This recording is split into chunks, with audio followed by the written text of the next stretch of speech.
Hi friends, ഇന്ന് നമുക്ക് കപ്പ കട്ട്ലേറ്റ് എങ്ങനെ ഉണ്ടാക്കാൻ നോക്കാം. വളരെ ടേസ്റ്റി ആയിട്ടുള്ള നല്ല ചായയുടെ കൂടെയൊക്കെ കഴിക്കാൻ നല്ല ടേസ്റ്റി ആയിട്ടുള്ള ഒരു കട്ട്ലേറ്റാണിത്. നല്ല പുറമെ നല്ല ക്രിസ്പി ആയിട്ടും ഉള്ളിൽ നല്ല സോഫ്റ്റ് ആയിട്ടും നല്ല ടേസ്റ്റി ആയിട്ടുള്ള ഒരു കട്ട്ലേറ്റാണ്. നമുക്ക് എങ്ങനെ ഉണ്ടാക്കാൻ നോക്കാം. അപ്പോൾ അതിന് വേണ്ടി ഞാനിവിടെ ഒരു 2 മീഡിയം സൈസുള്ള സവാള ചെറുതാക്കിയിട്ട് കട്ട് ചെയ്തെടുത്തിട്ടുണ്ട്. പിന്നെ ഒരു ചെറിയ കഷ്ണം ഇഞ്ചിയും ഒരു 5-6 അല്ലി വെളുത്തുള്ളി നന്നായി ചതച്ചതും കുറച്ച് കറിവേപ്പില അരിഞ്ഞും വെച്ചിട്ടുണ്ട്. പിന്നെ ഞാനിവിടെ കപ്പ ഇതുപോലെ ഉപ്പും മഞ്ഞൾപ്പൊടി ഇട്ടിട്ട് വേവിച്ച് വെള്ളമെല്ലാം വാർത്ത്, അധികം വെള്ളമൊന്നും ഉണ്ടാവാൻ പാടില്ല, വെള്ളമെല്ലാം വാർത്ത് നന്നായിട്ടൊന്നിങ്ങനെ പൊടി പൊടിയെന്നാക്കി വെച്ചിട്ടുണ്ട്. ഇനി നമുക്ക് ഒരു പാനിൽ കുറച്ച് ഓയിൽ ഒഴിച്ച് കൊടുത്തിട്ട് ഓയിൽ നന്നായിട്ട് ചൂടാവുമ്പോൾ നമുക്കിതിലേക്ക് നേരത്തെ മാറ്റി വെച്ചിട്ടുള്ള സവാളയും ഇഞ്ചിയും വെളുത്തുള്ളിയും കറിവേപ്പിലയും ഇട്ട് കൊടുക്കാം. അതിനുശേഷം നന്നായിട്ടൊന്ന് വഴറ്റിയെടുക്കാം.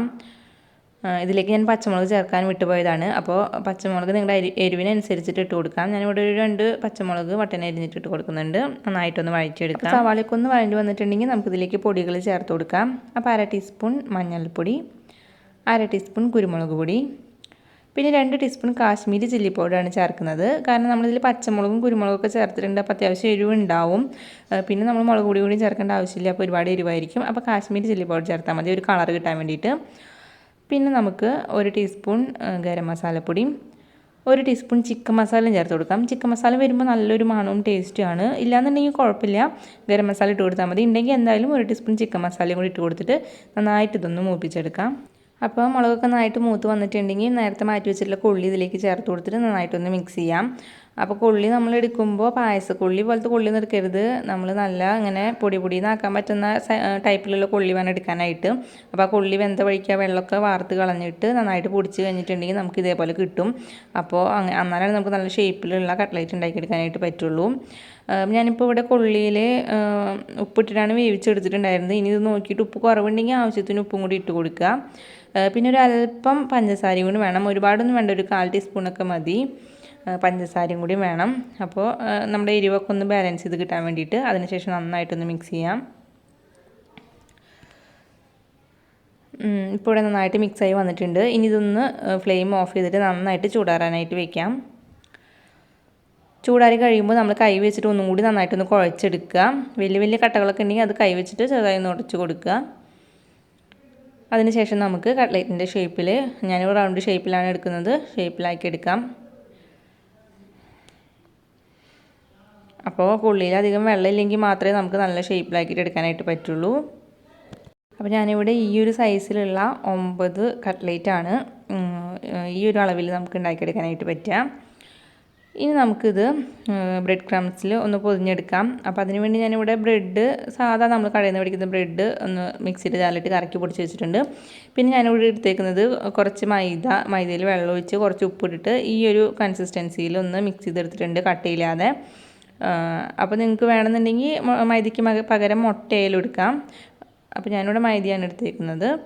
ഇത് നമുക്ക് ഓരോന്നെടുത്തിട്ട് ഈ മൈദയുടെ മിക്സിലൊന്ന് മുക്കി കൊടുക്കുക. അപ്പോൾ നമ്മൾ മുക്കുന്ന കൈ കൊണ്ട് ബ്രെഡ് ക്രംസിൽ പൊതിയരുത്, അപ്പുറത്ത് കൈ വെച്ചിട്ട് ബ്രെഡ് ക്രംസിൽ പൊതിഞ്ഞെടുക്കുക. മുക്കുന്ന കൈ കൊണ്ട് തന്നെ ബ്രെഡ് ക്രംസിൽ പൊതിഞ്ഞെടുത്തിട്ടുണ്ടെങ്കിൽ ആകെ കട്ട പിടിച്ചിട്ട് പോവും. അതിനുശേഷം അതൊന്ന് മാറ്റി വയ്ക്കാം. അപ്പോൾ എനിക്ക് എപ്പോഴും നമ്മൾ സാധാ ബ്രെഡ് മേടിച്ച് മിക്സിയുടെ ജാലിട്ട് ഒന്ന് കറക്കി എടുത്തിട്ടുള്ള ആ ബ്രെഡ് ക്രംസിൽ ഉണ്ടാക്കുമ്പോൾ നല്ല പെർഫെക്റ്റായിട്ട് നല്ല മുരിഞ്ഞിട്ടുള്ള കട്ട്ലേറ്റ് കിട്ടാറുണ്ട്. അപ്പോൾ ഇതേപോലെ നമുക്ക് എല്ലാം തയ്യാറാക്കി എടുക്കാം. അപ്പോൾ എല്ലാം അതും ബ്രെഡ് ക്രംസിലൊക്കെ ഒന്ന് പൊതിഞ്ഞെടുത്ത് കഴിഞ്ഞിട്ടുണ്ടെങ്കിൽ പിന്നെ നമ്മൾ ഓയിലിട്ട് ഫ്രൈ ചെയ്യുന്നതിന് മുന്നായിട്ട് നമ്മൾ ഓരോന്ന് എടുത്തിട്ട് 2 കൈയും വെച്ച് ഇതേപോലെ ഒന്ന് ജസ്റ്റ് ഒന്ന് തട്ടി കൊടുക്കുക. പുറമേ ഒരുപാട് ഇരിക്കുന്ന ബ്രെഡ് ക്രംസൊക്കെ ഒന്ന് പോയി കിട്ടാൻ വേണ്ടിയിട്ടാണ്. അല്ലാന്നുണ്ടെങ്കിൽ നമ്മൾ ഓയിലിട്ട് ഫ്രൈ ചെയ്തെടുക്കുമ്പോൾ പിന്നെ അടുത്തതൊക്കെ ഇട്ടിട്ട് വരുമ്പോൾ ഈ ബ്രെഡ് ക്രംസൊക്കെ അടിയിൽ കിടന്ന് ആകെ കരിഞ്ഞ് കട്ട്ലേറ്റിൻ്റെ ഒരു ഭംഗി പോവും. അപ്പോൾ നമ്മളിങ്ങനെ ചെയ്തെടുക്കുമ്പോൾ ആവശ്യമില്ലാണ്ടിരിക്കണ ബ്രെഡ് ക്രംസൊക്കെ ഒന്ന് പോയി കിട്ടും.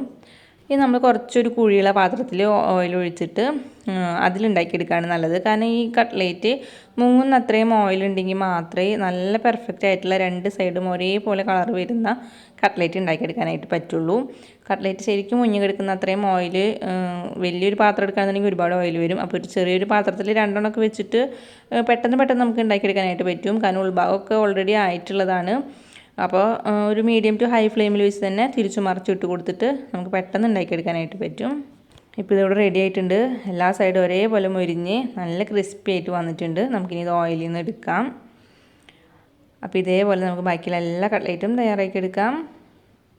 നല്ല ടേസ്റ്റായിട്ടുള്ളൊരു കപ്പ കട്ട്ലേറ്റാണിത്. ചായയുടെ കൂടെ കഴിക്കാനും ഉള്ളിൽ നല്ല എരിവൊക്കെ ആയിട്ട് അടിപൊളി ടേസ്റ്റാണ്. ഒന്ന് ട്രൈ ചെയ്ത് നോക്കുക. എന്നിട്ട് നിങ്ങളുടെ അഭിപ്രായങ്ങൾ എന്നെ കമൻസ് ആയിട്ട് അറിയിക്കുക. പിന്നെ ഈ വീഡിയോ ഇഷ്ടപ്പെട്ട ലൈക്ക് ചെയ്യാനും ഷെയർ ചെയ്യാനും മറക്കരുത്. പിന്നെ ഈ ചാനൽ പുതിയതായിട്ടാണ് നിങ്ങൾ കാണുന്നതെങ്കിൽ പ്ലീസ് ചാനൽ ഒന്ന് സബ്സ്ക്രൈബ് ചെയ്യണേ. അപ്പോൾ ഇനി വേറൊരു വീഡിയോ ആയിട്ട് കാണാം. അതുവരേക്കും എല്ലാവർക്കും ബൈ.